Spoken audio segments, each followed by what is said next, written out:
So what's going on, guys? It's your boy Nistro here, and Assault Mode got some insane support revealed recently, and I had to go through and show you guys the potential of this deck. This was one of my favorite decks back in the day. When the Assault Mode TGs were first revealed, that's actually what inspired me to even attempt to play TG in the first place, because the Assault Mode stuff made the TG stuff so easy. Because back then, you went Psi-Reflector into Halka-Fibrax, and then Halka-Fibrax made the TG Link 3. Now, Assault Mode itself, not TG, is getting more support, so this is going to open up new lines for accessing Assault Mode monsters, and for also playing it as its own engine. It's going to be doing some really interesting things. It's going to set up an Omni Negate sometimes even before summon number 4.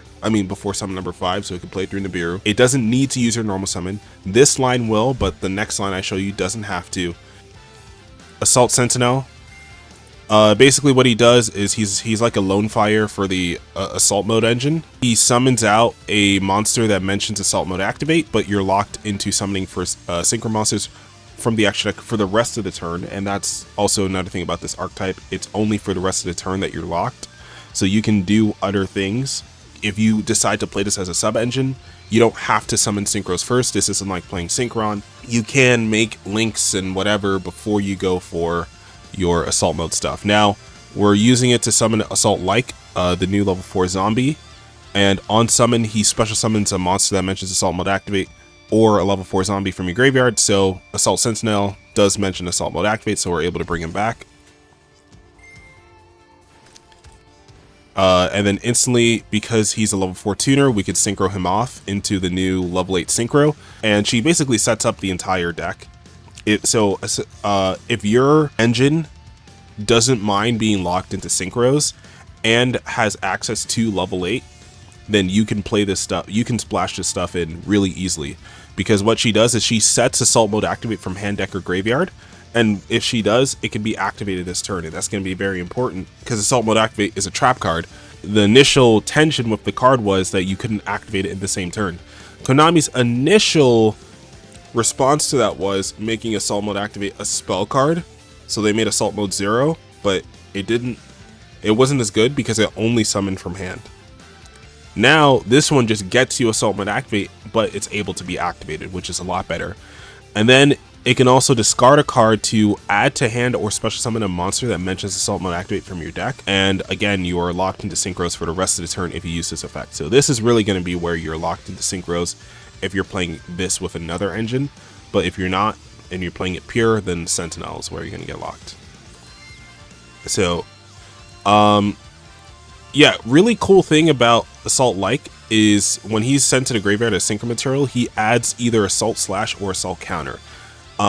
Assault Counter is an Omni Negate if you control an Assault Mode monster. Assault Slash isn't that good. It destroys all face-up monsters on the field. I don't think people are going to be resolving that when they control Assault Mode Stardust, because that seems kind of minus.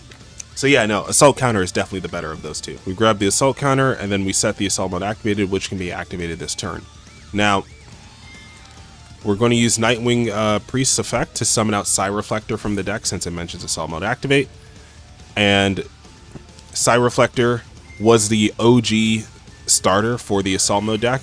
This Assault Mode was not a real deck before Psi-Reflector came out.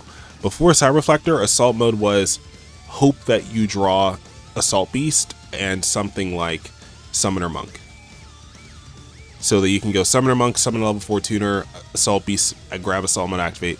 Post Psi-Reflector, it was like one card starter, summonable off E-Tele, grabs Assault Mode activate, sets up the synchro summon, all in one card. So Psi-Reflector took what the Assault Mode was trying to do and put it all into one effect. Now, Assault Sentinel was like a supplementary starter to Psi-Reflector. So essentially, Psi-Reflector, E-Tele, Sentinel, and Tenki gave you 12 one-card starters that got you into Stardust Dragon Assault Mode. The issue was that was all that they did. All they did was get you into Stardust Dragon Assault Mode, which slowly got power crept out of the format, or they could summon out level 6, 7, 8, 9 synchros as well. So you can play things like Omega, you can play other high-powered synchros within those levels, but it wasn't enough because Called by the Grave was out, Bell was out, so there was a lot of ways to deal with Stardust Dragon Assault mode in the graveyard. So it wasn't as strong as it could have been. Whereas now it's no normal summon needed still. It plays through Droll pretty well, or pretty decently. It's not perfect, but you still get at least one negate up through Droll, and you still get like you can still get multiple synchros out through Droll as well. Psi-Reflector has to add the Evolving Combat here, and then Evolving Combat on activation adds a monster that mentions Assault Mode Activate. It doesn't add any card that mentions Assault Mode Activate, which is really important to remember. And then we can go for something like Assault Beast here, which grabs Assault Mode Activate for us. Now, I did attempt to activate Psi-Reflector here, but I was like, wait a minute, before I do that, this is nib check error, where if they don't hit you with nib here, this is where you would resolve Evolving Combat's third effect to pay 2k, and now you can activate Assault Mode Activates without actually tributing the monster on field. You can tribute it from extra deck. So you pay 2k, and then it's not like a continuous effect, it's an ignition effect. So unfortunately, this effect cannot be used during your opponent's turn to pay the 2000 and to be able to activate. The custom card got the text wrong. The 2000 is cost for activating this effect. You don't see it here, but on the official translation, it does have the semicolon after the 2000. So the 2000 life points is cost, so you pay that, and then if they don't have Ghost Ogre, then you get to resolve Assault Mode Activate by tributing Stardust from your extra deck. Now that's really funny, because even if they did Ghost Ogre this, you can still make Stardust, and your set Assault Mode Activate can still be activated this turn. So it's not even like you're losing out on much if the Assault Zone gets hit with the Ghost Ogre. So we get to summon out Stardust Dragon Assault Mode from deck, and very simply, Stardust Dragon Assault Mode is just Stardust Dragon if it was an Omni Negate, instead of being just a card that negates destructions. It negates anything, and it comes back during the end phase. And if it's destroyed, it gets to summon out Stardust Dragon from your graveyard. Now that's going to be the sacrifice, because you're not going to be summoning Stardust Dragon from your graveyard because this Stardust was not properly summoned. Instead, you're just going to keep using this as its own way of negating and summoning itself back. Also, they made a really funny errata for this card. It was kind of implied before that was how this card worked, but it says it must first be special summoned with Assault Mode Activate and cannot be special summoned other ways except by its own effect. So initially it said cannot be special summoned except for Assault Mode Activate and its own effect. Now they added the must first be. So it kind of made it seem like they were going to add a clause where it could come back without Assault Mode Activate. Nope. All the assault modes are very strict summoning conditions. So this guy can really only be bought out with either Assault Mode Activate, a card that's treated as Assault Mode Activate, like the Quick Play spell, or its own effect after it's already been properly summoned. So now we get to go Psi-Reflector, and when Psi-Reflector brings a monster back, it gets to manipulate its level. So we changed Assault Sentinel. We increased its level by 3, making it level 7. And that allows you to go for Axel Synchro.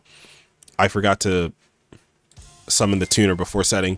And then you go into the opponent's turn, and this isn't bad, right? Because you have counter, you have Stardust Assault, and you have Axel Synchro to synchro summon you another monster on top of your Stardust Dragon.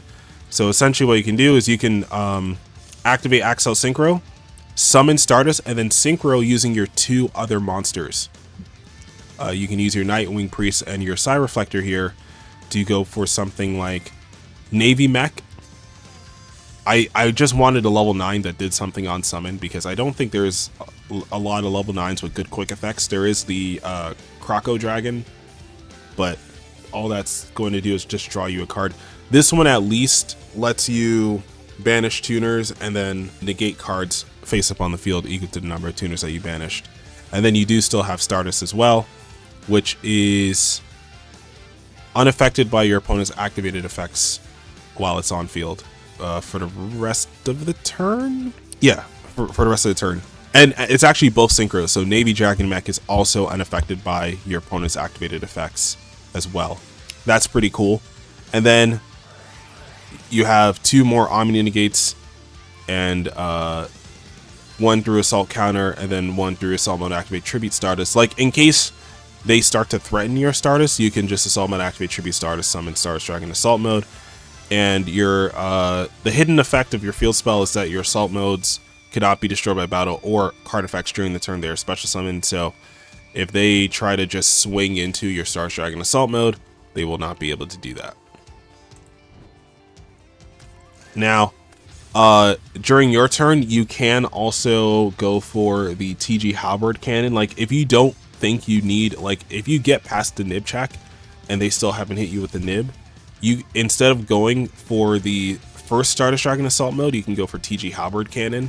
And Halberd Cannon is just a really funny card because it can negate the summon of a monster the same way that Halberd Cannon can negate the summon of a monster, except he has the ability to banish all your opponent's special monsters after he negates the summon. He's really beefy. He's sitting there at 4,500 attack.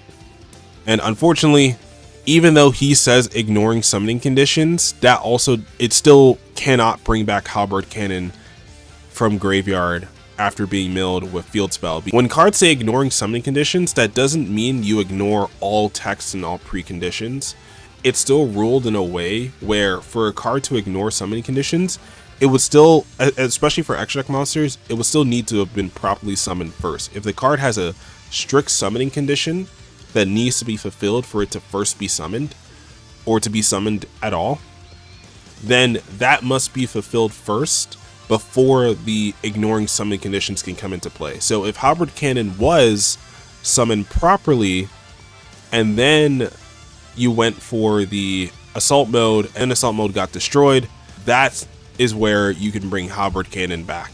But if Halberd Cannon is just milled to the graveyard with your field spell, it is not able to be summoned back off of your Halberd Cannon. So again, when you're utilizing this card's third effect, you are not giving your, you basically turn off the final effects of all your Assault Mode monsters to summon back those synchros from the graveyard. Now, that being said, in this scenario, Stardust Dragon Assault Mode is going to be summoned properly, or this Stardust was synchro summoned properly, quote unquote. So it is able to be revived off the Stardust Dragon Assault Mode in case that gets destroyed. That was the combo line off of Sentinel. You get up to 5 interruptions, right? So you get 1 Assault Mode during your turn, Assault Counter, and then you get Navy Dragon Mech. So that's 3. You get either Stardust Dragon or Stardust Dragon Assault Mode, and that could be your 4/5 interruption. So now we're going to speed this up a bit. Instead, we're starting with E-Telly, just to showcase that you don't need your normal summon if you decide to play this with another kind of engine. If you just want to splash in E-Telly just so you can make your level 8 synchro, that's also something you can do, right? So again, you can activate E-Telly in draw phase so that Psi-Reflector searches the assault zone before you're able to get drolled. When you're resolving Assault Zone, Assault Beast isn't the perfect target to add here. Actually, I think Sentinel is a better target to add, but that would use your normal summon. So if you want to play through Droll, like if you really don't care about your normal summon and you just want to play through Droll, you add Sentinel here to at least get to the Stardust Dragon Assault Mode. But if you're not trying to play through Droll, then you go Assault Beast here, and you don't need your normal summon. So Assault Beast drop itself, add Assault Mode Activate, summon back Assault Beast, make it level 7, Synchro 8, and from this point you guys already know the rest. Pay the 2k, go for the Stardust Dragon Assault Mode, and in this situation Stardust Dragon Assault Mode was only summon number 4. So it is pretty good at playing through the Nibiru. And then we can use Priest's second effect to drop 1, summon the Like from deck, and Like can revive Beast because Beast mentions Assault Mode Activate. Synchro 8 into Axel Stardust, and it's the same thing, just in a different order. Counter, boom, boom, boom, boom. And this time it's no normal summon, same like up to 5 interruption thing. It's technically 4, but it, you know, Dragon Mech can ban it, can negate multiple cards, and you do have the option to summon Stardust Dragon back during the end phase and then tribute to summon out Stardust Dragon Assault Mode from deck during that same end phase. And if they have anything then you can still tribute with Stardust Dragon Assault Mode and then summon it back. If you're a turn player and your opponent has a lot of effects that resolve in like Graveyard or something, like let's say you're playing against like Regenesis and they have those effects in Graveyard, if you're a turn player, you can choose to resolve all this before they get a chance to resolve their cards, and you can essentially wall them out of resolving all of their Regenesis cards, because their Regenesis cards have to activate one by one. So Stardust Dragon Assault Mode actually beats the entire engine from coming back from the graveyard, because it's like one activate, one negate from Stardust Dragon Assault Mode, and then I have to resolve my effect because I'm turn player. I like in an open game state in end phase, I have to resolve my effect first. So yeah, Stardust Dragon Assault Mode should be able to just keep coming back and keep negating.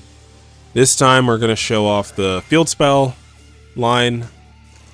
Right, you get droll checked on the Sentinel, but Sentinel's a good it doesn't matter if you get drolled here.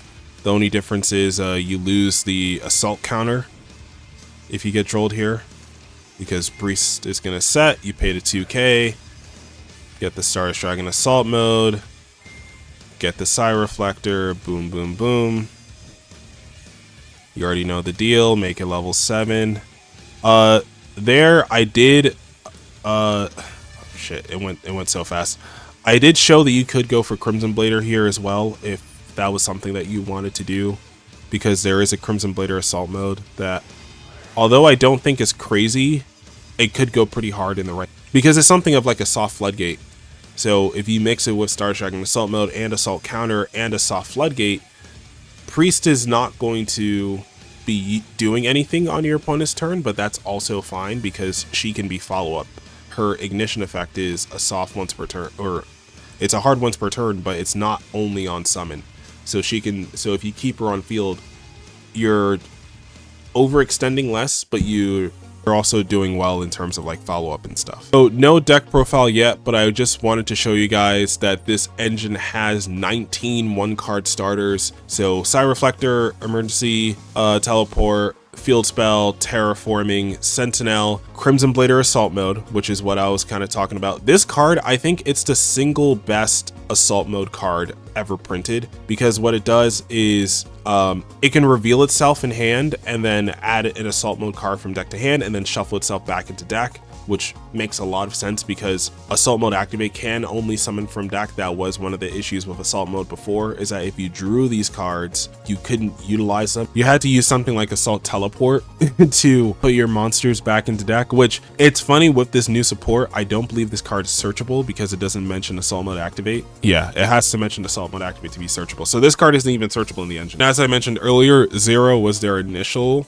solution to that. So you had a quick play spell that only summoned the Assault Modes from hand, and this also allowed you to set Assault Mode Activate from deck and activate it that turn. But the deck just doesn't have enough search power in it as a one-card combo, or previously it didn't, as a one-card or even two-card combo to set this up properly. Now, because you have so many starters and extenders, this card is possibly going to be one of the best cards in your engine. I don't know if this means you should be playing Assault Mode Activate at 3, because the ability to resolve this is great, but it also means that you need a lot of setup. You need to be able to Synchro Stardust, you need to be able to, because this doesn't work with the field spell, you need to be able to do a lot of things. So yeah, Assault Mode monsters being able to put themselves back into deck with their own effect, this makes it the best one besides Stardust Assault Mode because of that. Now, on top of that, it has the ability where, you know, the continuous effect where your opponent cannot activate the effects of level 5 or higher monsters, especially from the extra deck, kind of like that continuous trap card that locks the opponent out of level 6 or higher monsters.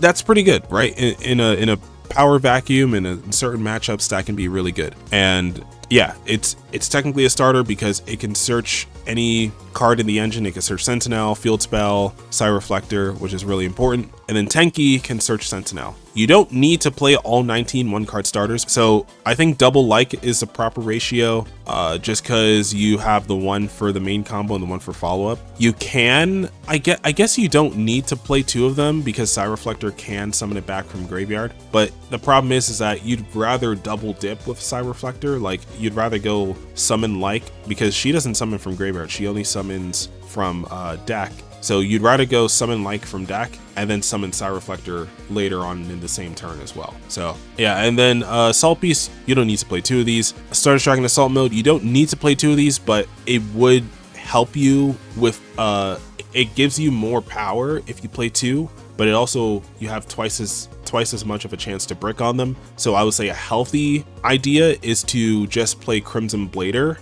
or to synchro and tribute the Crimson Blader one, and then to have like, so to set up Star Dragon Assault mode during your turn and to set up the Crimson Blader one during your opponent's turn, so that you still have something of a strong interruption, but it's not like bricking you the same way that TG Halberd Cannon would, or some of the other assault modes would brick in your hand. So that's personal preference, but I think 2 is what you want to play, but the optimal line would be a single Star Dragon Assault mode and a single Crimson Blader, or 1 to 3, because you don't want to draw 2 of these. That's my only issue with this. Like, you can play this at 1 and it's a hard once per turn, so if you draw it, you can use it to search. If you don't draw it, you don't hate your life if you don't draw this card. You still set up everything perfectly fine. It's just if you draw it, you have a way to deal with it. Assault Mode Activate, Reboot is a card that I don't think this particular Assault Mode deck is going to use, but it tributes an Assault Mode monster, summons an Assault Mode from deck with a different name, ignoring its summon condition. Now, because this one's summoning from deck,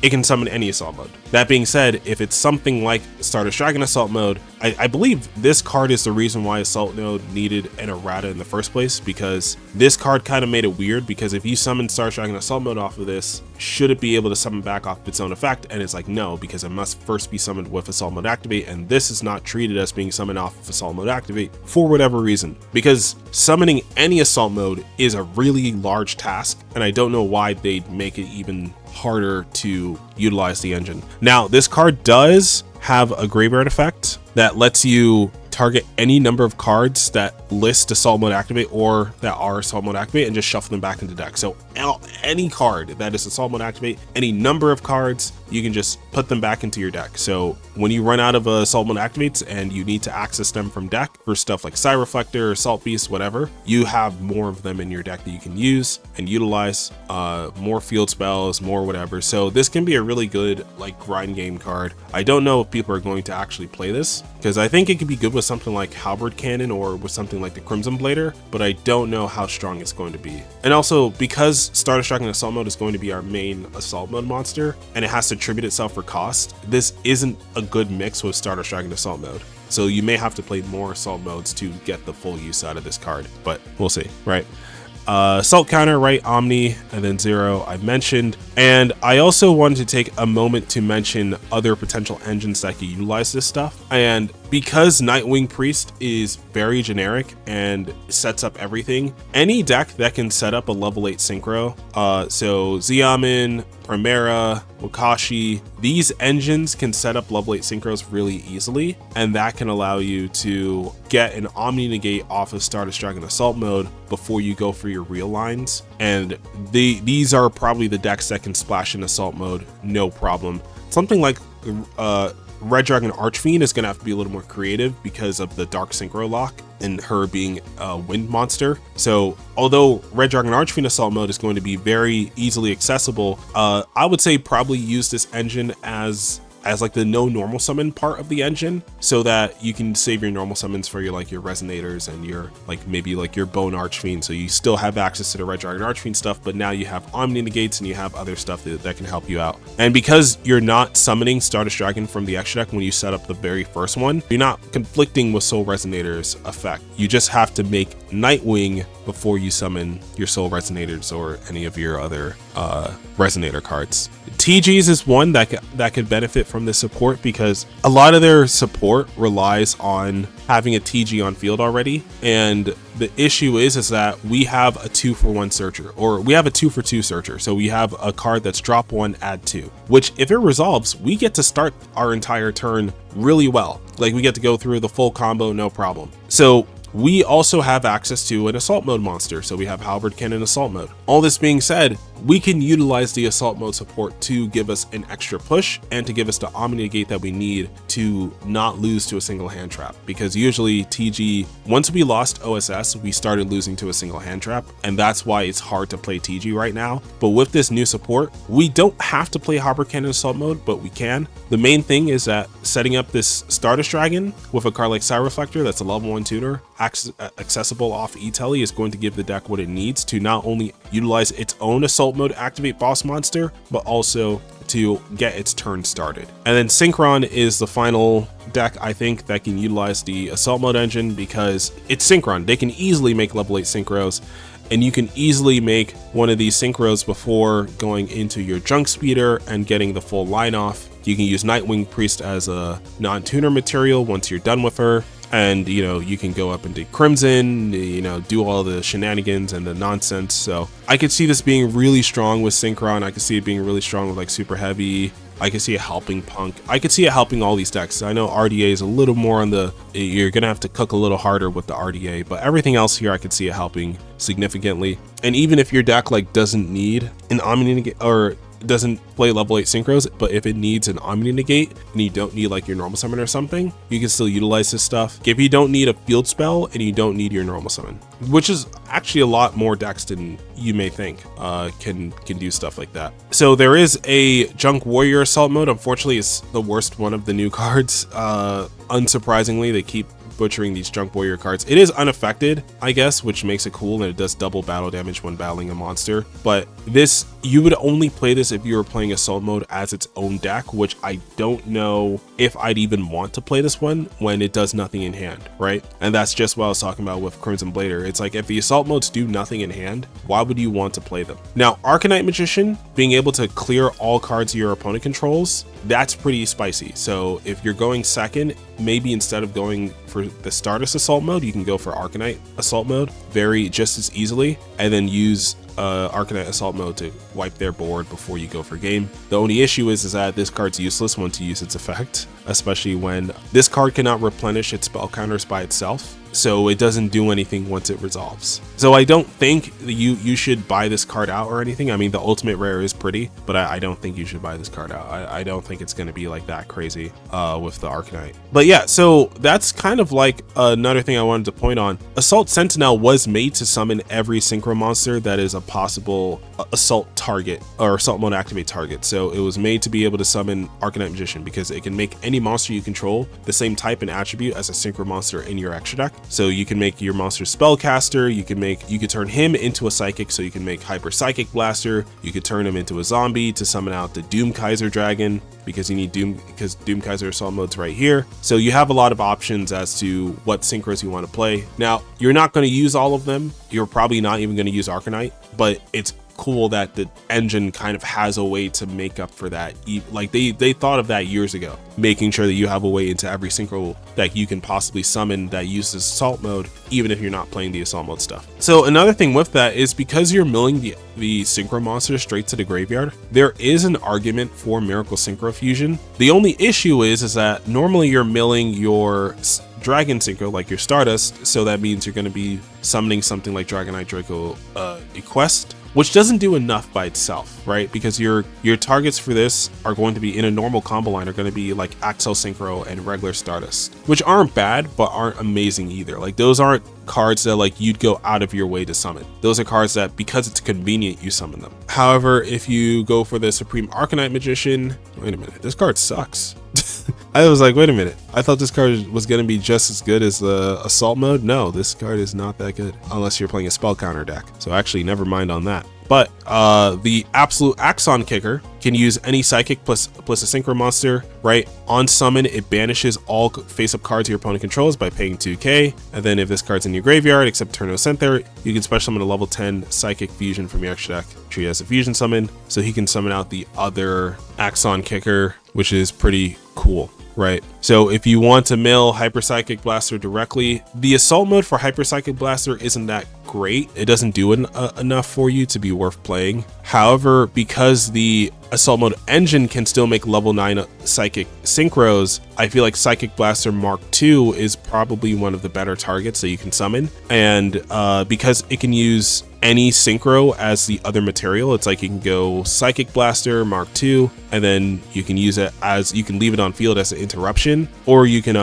after you use its effect, gain your life points, you can go Miracle Synchro, banish cards your opponent controls, and then you can use this to either go for Axon Kicker Oracle, or you can go for the Absolute Axon Kicker. It's really up to you which one you want to go for. Both are pretty strong, I think, in their own way. And this guy, if you start with E-Telly, this guy can actually bring himself back from the graveyard because he has the ability to banish a teleport to special summon himself when he's sent to the graveyard. So that's pretty cool. And lastly, yeah, Zorua as well. Assault Sentinel can change himself into or he can change Psi-Reflector into a spellcaster, allowing you to summon out Zorua. And Zorua is able to soft lock your opponent out of playing the game. So when you're going for those lines with the assault mode stuff, you can go Sentinel, target Reflector, summon Zorua, equip Artemis. It doesn't matter, right? Even if you're locked into synchro, you're not summoning a synchro, you're equipping you're not summoning a non-synchro, you're equipping a non-synchro, you're equipping Artemis, you're equipping the Fusion, you're equipping the Exceed monster. So you're still able to lock your opponent out of those different summoning mechanics. And then if you use Artemis, you can potentially play a bigger Magistus package, but you don't have to. I don't think this deck needs too much of its extra deck space. Maybe you can use something like Typhon and a few other options, but I think the extra deck space is going to stay kind of thin. Your biggest boss monsters are in your main deck. You do need to at least summon Nightwing from your extra deck. That's the only one though that has to be summoned from extra deck. The rest of them, it's like, it's okay if they're not. And yeah, you can go through other synchro monsters that require very specific materials, and you can look for the best ones, and Artifact Sentinel will be able to help you summon them. In your initial lines, it's like Psi-Reflector is able to bring back Assault Sentinel from graveyard, and Psi-Reflector does not negate the effect of the monster that he summons, so Sentinel is going to be more than able to turn himself into whatever material that you need for the synchro summon of a monster. So with all that being said, oh yeah, also this guy can revive banished monsters, so you know, if you have the card economy to make Omega plus him, then you know you can banish 2 cards from your opponent's hand. So with all that being said, hope you guys enjoyed. Let me know what you guys think of Assault Mode in the comment section below. This has been one of my favorite decks for a while, and I wasn't expecting this deck to get such cool support, but I'm really glad that it did, and I'm really happy about how this support turned out. Let me know what you guys think about this stuff in the comment section below. What other strategies do you think I missed? Do you think there's any other decks that can really utilize this stuff? Maybe like White Forest maybe is one that I missed. Actually, yeah, White Forest could be really good with this stuff because you don't need the field spell after you resolve that paying 2k effect, and they could easily make a level 8. And yeah, by all means, once we get closer to Burst Protocol, maybe we discover this deck a little more, start talking more about how to play through hand traps. I mean, I already kind of went through that here, but we can do it at an even higher scale, or on a larger scale, and we can explore more engines with it. So if you guys are excited, hit that thumbs, hit that subscribe, and if you guys want to support me, you can use code Nistro, Nistro, on Card Trader. Saves you 5% off your order. And Card Trader is a website where you order cards off of a foreign global market. You can also order cards from the US. It's not just foreign sellers, but I feel like foreign sellers are the biggest appeal. So they take all your orders, they bring them all together, and you pay only a single shipping fee for all your orders all at once by utilizing the Card Trader Zero packet feature that they have on the website. So when you see a seller and it says either add to cart or it says Card Trader Zero, click on Card Trader Zero. It's not a paid program. It's free, and you get to utilize it to save money on shipping. So again, that's code Nistro, and also duelingguard.com/Nistro, link in description. By using my link, it gives you a code that saves you 15% off. Deck boxes, mats, binders, really cool, high quality stuff from Dueling Guard, and I can't wait to get my hands on some of this on that Sandstone Pokemon mat again. I'm waiting. I'm waiting just like you guys. As soon as that thing, you know, comes out, it's like I'm already planning to get a new setup and everything, so I'm kind of amping myself up for that release whenever that is, sometime this fall, and I'm hoping you guys can can have the same level of excitement that I do. So you can also become a channel member, and you can join Discord. You don't have to, but it helps me out, and as we grow as a community, you're gonna see more people in the Discord, and in Discord, you can talk to me directly, however it is you want to do, and you can meet other people there, other like-minded people, Yu-Gi-Oh people who are kind of chill, and yeah. So that has been all for now. This has been your boy Nistro here, signing out.